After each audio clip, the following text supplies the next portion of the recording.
Well, hello. Figured I'd finish off 2024 with a movie from 2024. This is Damsel, which is a Netflix exclusive featuring Millicent Robert Brown, aka Eleven from Stranger Things. I guess they kind of own the rights to her as a person because they're throwing her in everything. No, I'm kidding. That was a stupid joke. Anyway, doesn't matter. Spoiler alert, you know the drill. Out of the way. I'm talking about the movie, so don't watch it if you haven't seen it. Yeah. It's an interesting movie. It kind of takes the whole classic princess type fantasy deal and flips it a little bit. Not like crazy flips it, but flips it enough. I remember the first time I watched it, I didn't really care for it that much, in all honesty. Like, it was okay, but I watched it again, and it was better than I remember it. So, yeah, that was a pleasant surprise. Anyway, we got what is her name? Oh God, it's not like I'm gonna call her Millie. So we got Millie, and she's this like farm girl up in rural, like, who knows where. Looks like a Nordic or northern country. It's got like really cold feeling and like open plains and stuff. So I don't know. Anyway, it's in the north, I assume. And one day she's chopping wood with her sister, and lo and behold, some like royal emissary comes and goes to the house and starts talking to the father. And so she's like, well, what's going on, man? She goes into the house and they frig off, basically, and the dad says, guess what? You're getting married to a prince. Congrats. And she's like, well... And that's the way it is, because arranged marriages were a thing. Frick. I forgot the very opening of the movie. So the very opening of the movie, it shows a king leading his legion of knights to a cave hunting a dragon, and the dragon, like, torches them all, and the king's like, please, blah, blah, blah, blah. Anyway, so it, like... You find out more about that story, but that's the intro. Basically, the king made a deal to, or not a deal, but his three daughters would be like his sacrifice or whatever. So he did that. He sacrificed the daughters, apparently, and that appeased the dragon for now. So that's fun. Anyway, back to the story. So, girl, you're getting married. What? Anyway. Arranged or not. I mean, big day, right? So that's fun. So Millie's not ecstatic about it. She's kind of like, you know, I don't know the guy. Marriage is about more than like that stuff. And dad's like, yeah, but we're really poor, so like you should do it because money. And then she's like, shit, you're right. So she makes that noble sacrifice for her people in that little villagey. It's not really a village. I don't even know what it was. Community, I guess. And they're off. They go to the kingdom, and their boat's driving through this thick fog, and there's all these like dragon statues with fire in their mouths to illuminate it. I guess kind of like lighthouses or something. And it's a little ominous, but once the fog clears, it's just this gorgeous castle and landscape surrounding it, just stunning. One thing I'll say about the movie is the visuals were very nice. Like, the scenery was, I don't know if it was all digital or whatever. It probably was, because that's what everyone does now. But if it was somewhere in the world, it could be. It looked like it could have been, but it was probably digital. But very nice. It was pleasant on the eyes, and it set the mood. So anyway, her and her sister and her stepmom and her dad are like touring the castle. Wow, this is phenomenal, blah, blah, blah, blah. And they retire for the evening. The next day they're going to meet the royals officially. So that's fun in a bun. So Elodie, that's her name, Elodie. I knew it was something weird with an E. Okay, so Elodie. Okay, did I remember the sister's name? Floria, yes. Okay. So Elodie retires to her room, and her stepmom approaches the queen and is like trying to be all chummy, like, yeah, we're gonna be family now, so I figured I'd introduce myself. And Queen's just coldly like, yeah, we just want your daughter. It's like an exchange, like, you know what I mean? Like, I sell you this cabbage, you give me money, and then you frig off. I don't need more family. And she's like, wow, okay. So she gets real bad vibes off of that, which understandable, but just in general, she just senses something's off. So she goes and she talks to Elodie, and she's like, listen, there's still time to back out of this. Like, I don't trust these people.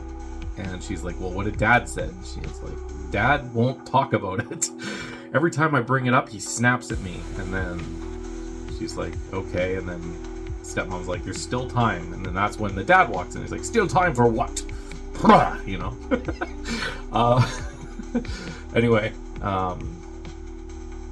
yeah, that silences the stepmom essentially, and the day ends, and the next day is the wedding, and she's getting all prim and proper, and she's used to being like a kind of like a farmhand, I guess, where she grew up, so she's not used to like the dress and the corset and that little like the ribs that they had on the dresses to make it poof out more or whatever. They throw that on her, and they do like a corset and put a little ceremonial dagger in like her boobage, I guess. And then they like, yeah, just like this real ornate thing. There's like 17 different parts that they all attach to this dress, and she's like, this is really elaborate. What the hell? I think she even says at one point, like, I underestimated what the appearance of actual wealth looks like, apparently. So yeah, they're loaded. Anyway, wonderful ceremony. Kiss the bride, blah, blah, blah, blah, blah.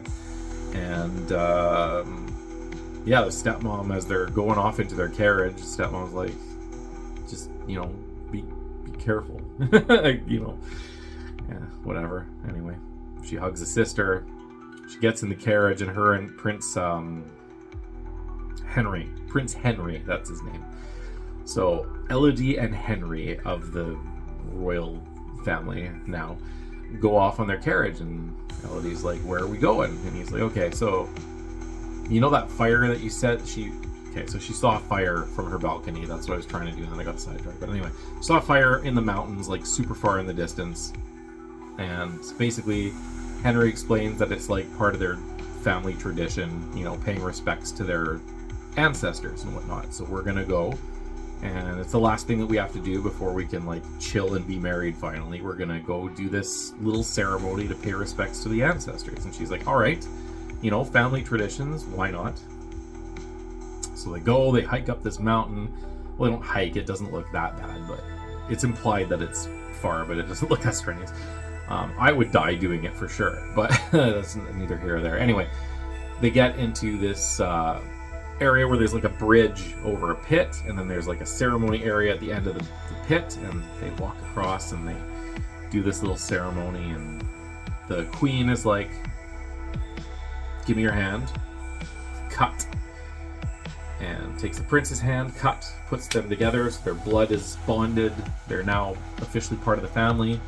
She tells the story about like how the dragons and whatnot, or the dragon had long time ago killed the people, like the thing that happened in the beginning basically. And every generation or every wedding or whatever it is, they pay tribute to that by throwing a coin into the pit. And so that's their ceremony. And Elodie's like, all right. And she says, okay, so go throw this coin in the pit, and then we'll be done. She's like, all right. Bing! Flings the coin into the pit. Job done. And then they're ready to go. And she's about to walk, and Henry's like, I'm supposed to carry you. And she's like, no, I can walk. He's like, it's tradition. She's like, oh, fine. Sweeps her off her feet, and then she's like, oh, you know, this is the part my sister would love. And with that, he says, I'm sorry, and throws her into the damn pit. And she goes tumbling and hits a bunch of roots and gets scraped up and somehow survives, but is beaten up quite bad. Good times. Comes to after everyone's gone, screaming, tries to climb up. No, not happening. So, okay. She's a little corridor, and there's fire coming from that corridor, or like light coming from it. So she's like, is someone in the cave maybe? You know what I mean? Like someone's looking for me, or they're just, it's fire. It has to be human, right? So that's great. She doesn't believe in dragons or whatever, I'm assuming. Anyway, she gets into this cave, and there's like a bird on fire, and it falls, and she's like, oh, you poor thing, and she like puts sand on it, and it obviously like dies and stuff, and she's like really sad. Like, that is horrible. You poor thing. And that's when the rest of the flock, also on fire, come swarming in. They're like hitting stalactites and stalagmites and falling all over the place, leaving little bits of fire burn everywhere. Lovely, lovely scenery for a princess, you know what I mean? You think of Snow White and she's singing and all the birds are sitting by her. Well, here you go. Here's your princess and all your birds are like on fire and smacking into the walls and stuff. So that's great. And then the dragon makes its presence known, and it's toying with her a little bit. It's like, what's your name, little bird? And she's like, oh god, I forgot her name. Elodie. She says her name, and it's like, okay, well, gotcha. So it's basically like, here's my favorite part now. Run. She's like, oh shit. So she runs. And the dragon shoots its fire, and its fire is like napalm. So we're not talking just like fire breath. We're talking it sticks to you and continues to burn. It's not a fun looking fire. One of my favorite portrayals of dragons are the ones where they generate like a napalm-like substance as their flame instead of just breathing out fire. There was a documentary a long time ago about like dragons from a scientific point of view, and they kind of explained how like some of them made like a spray that they lit with something in an organ in their mouth or something. Anyway, it seemed plausible. I haven't seen that in like 15 years, so maybe it's not plausible and it's a really stupid show, but I remember it fondly. Anyway, that's nothing to do with this movie, but I like the portrayal of napalm breath. I think Reign of Fire did that too, if I'm not mistaken. Maybe they didn't. I don't know. We'll do Reign of Fire one day, but we're not doing Reign of Fire. We're doing Damsel. So, long story short, she goes down this little side tunnel. Napalm breath just barely gets her. It ends up getting her leg, and she's burned really badly. Like, well, it's napalm, so she's hurt. But she's hidden, and she remains hidden. And the dragon's like, alright, well, you're being quiet now. Alright, well, we'll talk later. Good chat. So she grabs one of the little embers. She has like this little, I don't know, it's like a metal Fabergé egg that was part of her wedding dress or whatever that she uses to trap a little ember in it.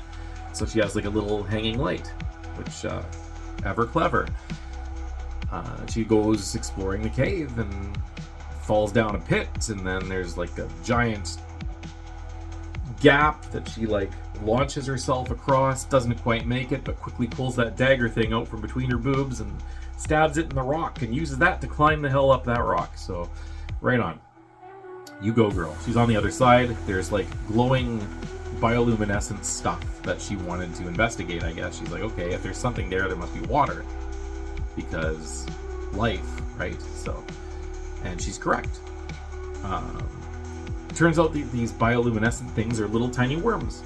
Little wormy dudes. So that's pretty cool. And she finds water, like a puddle on the ground, takes a sip and almost throws up, and there's like scum in it. But then she looks up, and there are like ice stalactites dripping, and she's, you know, yeah. So she's got a source of water, which is cool. As she's closing her eyes and like taking drop by drop, it starts melting a lot faster, and then you see a light from above it. Lo and behold, dragon is melting through the ice to get to her. Awesome. Again, narrowly escapes into... She falls again through another thing, and then there's like this whole room with a bunch of names carved on the walls of other princesses. And oh yeah, sorry, when she first fell in the pit and came to, she saw like several crowns. She's like, that's not mine. Oh shit, there's another one.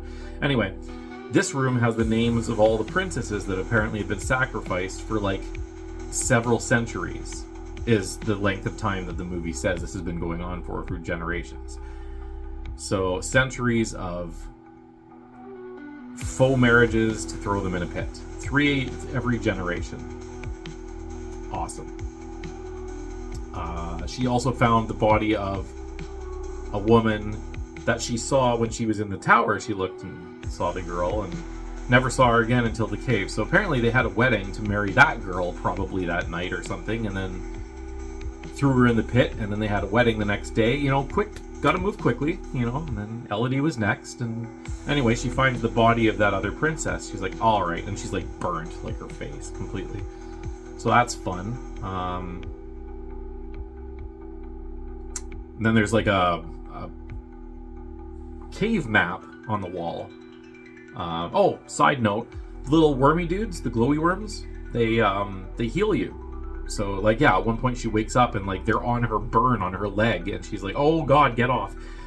And then she looks and her leg is better, and she's like, what? And she looks and she has a scrape on her arm, and she's like, all right, we'll put the little wormy there. And sure enough, the wormy starts sealing up her wound. She's like, oh man, I am so sorry for misjudging you. She apologizes to the wormy, so that's good. Good person, I like her. Good attitude about life, you know what I mean? Even the worms are cool, and she recognizes it. Anyway, where was I? Oh yeah, cave map. So she sees there's like a music note. Yeah, there's a tunnel that splits into 3. Take the middle tunnel, there's a room with like a music note, a room with crystals, and then what appears to be an exit with like a sun drawn on the wall. So she's like, all right, this is the plan. So she goes. Let's give her, right? She hears the music faintly, she follows it, takes the middle path, there's the music. Lo and behold, at the end of the corridor that she sees the crystal wall going up. She's like, all right. Grabs a crown from a princess. She's like, oh, I guess this one made it out. Cool. So she uses the crown to hook onto the crystals because they're rather sharp. So, and also it's a lot stronger than a human grip, right? And easier to grip to than a big ass crystal. So smart. She makes her way up. Lo and behold, the dragon is at the bottom, just watching. Not necessarily wanting to burn her, just like, yeah, maybe she'll fall. That'll be pretty funny. So the dragon's waiting there with, you know, crossing the fingers that this girl is gonna just slip up and fall and then just eat her or burn her or whatever you want to do. And she does fall, but she uses the crown to catch onto a thing and then crawls all the way back up to the top, and she sees the light of outside and like daylight. She's like, oh my god, hell yeah. And she goes to the entrance and almost falls off of a cliff. It's a sheer drop from the opening straight down with absolutely no way to get out. So she's like, that is the biggest friggin' tease in the history of time. Was super pumped to get out of there, but no, you're stuck. You can't get out of this. This is ridiculous. Yeah, you got a nice view, but you're not getting down. And then she sees the body of the princess who must have left the crown down there, dead and like burned looking. So that's fun. But then she sees a group of people coming towards the mountain range that she's in, and she can't make out how many or who it is, but she's screaming like, I'm here, I'm here, I'm here. And that's when the dragon shows up on the outside. It's like, hey, you're not getting out, by the way, just so you know. I'm a dragon, I have fire breath, there's no way down, you're dead. And does the fire thing again, gets her. She's pretty hurt. She falls into like a pool of like cave water. So she's not like burnt to a crisp, but she's like got burns on her arm again. Good stuff. Anyway, turns out that the people coming are her dad. Her dad feels like shit for basically selling his daughter's life, knowing she's gonna die to save his people. And he's like, I can't do it. So he goes in there with a group of people and he's looking for her, shouting, Elodie, Elodie, blah, blah, blah, blah.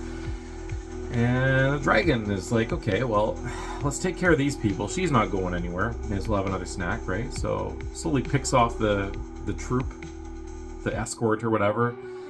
Takes one guy and like crushes him, and he like pops, and it shows like blood coming out of his armor. That was a pretty cool scene. And then another guy she like launches just into a stalactite or something, neck broken totally, you know, like just dispatches them. One of them's hiding, whatever, but then she sees the father, and dad's like, yeah, I'm here for my daughter. And he's like, The dragon's like, okay, listen, here's what we're gonna do. We're going to not let your daughter live, and what you're gonna do is you're gonna call out for her and tell her to come into the open so I can have a snacky. And he's like, yeah, he's not doing that. He's like, you're gonna do that or you're dead, basically.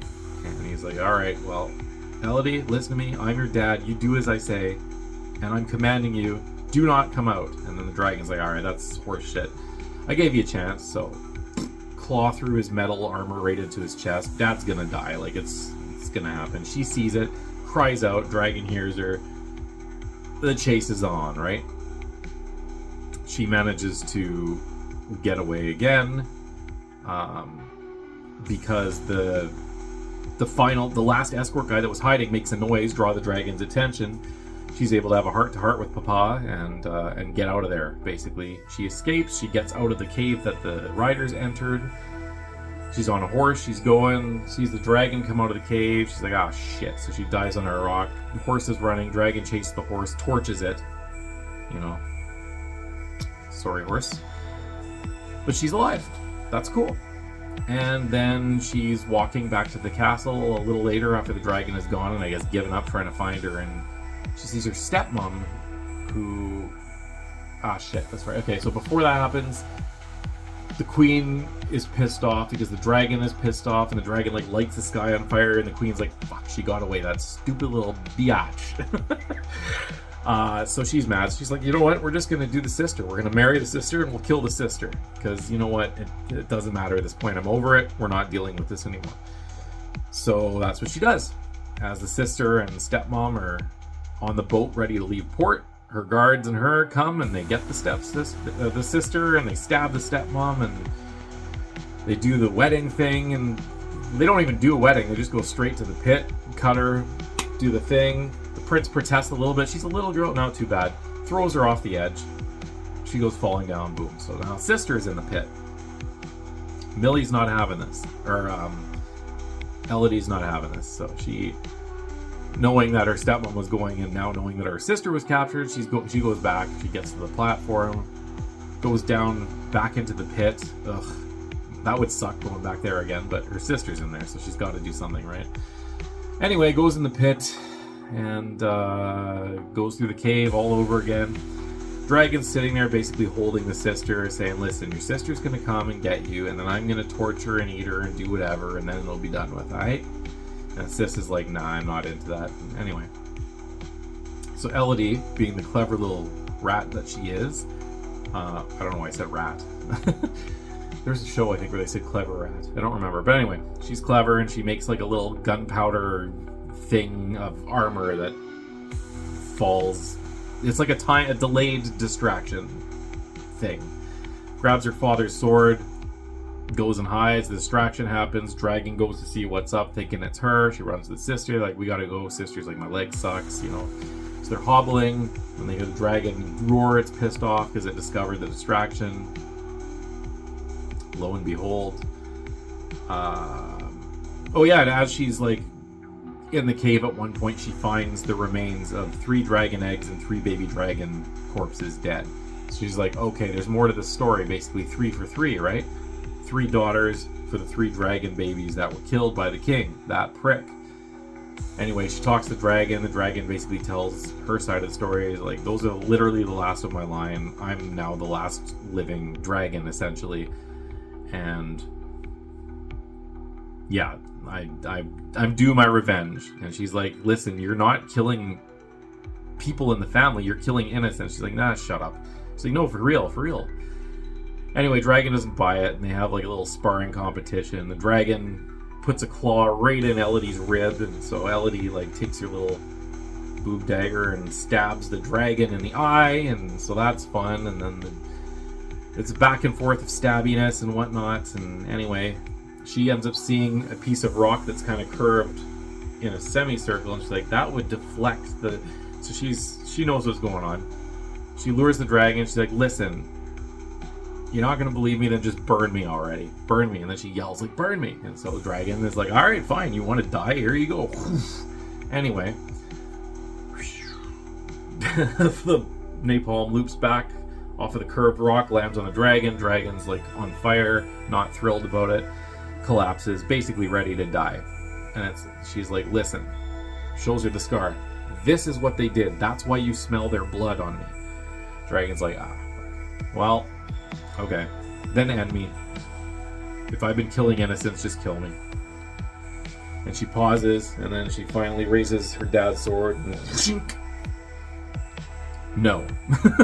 She doesn't kill the dragon, so that's cool. She goes and gets some wormies and puts the wormies on the dragon. They heal the dragon. So showing a little compassion goes a long way in situations where you're going to be eaten by a dragon, right? So that's fun. Hooray. Anyway, cut back to the castle, and lo and behold, there's another wedding going on. This is the 3rd of the 3 marriages, and they're all going to frickin' Henry. That guy, man. And you see a coin roll out, and it hits the queen's leg, the Queen's shoe, and she looks down, picks it up, she's like, what? Oh no, you're kidding me. Elodie walks in all tattered clothing and beat up looking and all that stuff, and she's like, is this the third one? And Henry's like, yes, once this one's done, I can actually get married to someone I like or something like that, and whatever. No sympathy for that guy. He's just as guilty as his parents. Anyway, she tells the other bride, like, you and your family leave now, it's not safe. And they do. And she addresses the royal audience in the court as well and says, listen, I'll give you one opportunity for you guys to run as well. And a couple scamper, but the king and queen are like, I'm supposed to be afraid of you? Just because you escaped the dragon? She's like, no, you're not supposed to be afraid of me. And as you can tell at this point in the story of me telling you this and watching the movie, the dragon lands on the top of the building and torches the queen, and her face melts, and you see the crown running down her melting face, and it's very good times. And yeah, that's the end of that. Cut to Elodie walking out, and the castle on fire and crumbling, and, you know, all's well that ends well. The dragon flies over her, they're like best friends forever, and yeah. Then there's a little final scene of her and her stepmom, and she's like, yo, stepmom, you're going to take over the kingdom now, and my sister's going to help you run it, and I'm going back home. And she's like, all right. And so she does. Gets on her boat, sails off. Where to, ma'am? Home. And the dragon flies beside her, so I guess dragon's going to come check out her house, because she was over at the dragon's house. It's only fair, right? Swap, if you're going to do slumber parties, you got to swap, right? So, anyway. End of movie, cut to credits. What did I think? Well, like I said, when I first saw it, wasn't too thrilled. I was like, it's alright. Upon second watch, it was better. Not phenomenal, but enjoyable. So, I don't think it's a 7. I think it's a 6.7. 6.7. 6.67. There we go. No, 6.7. Finalized. We're not going to get carried away with 38 decimal places. 6.7.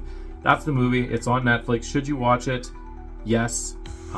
If you don't like it the first time, maybe give it another chance, because for some reason that made it better for me. So that's my story. I'm ending it now because this is going way too long for a Netflix original movie. All right, bye.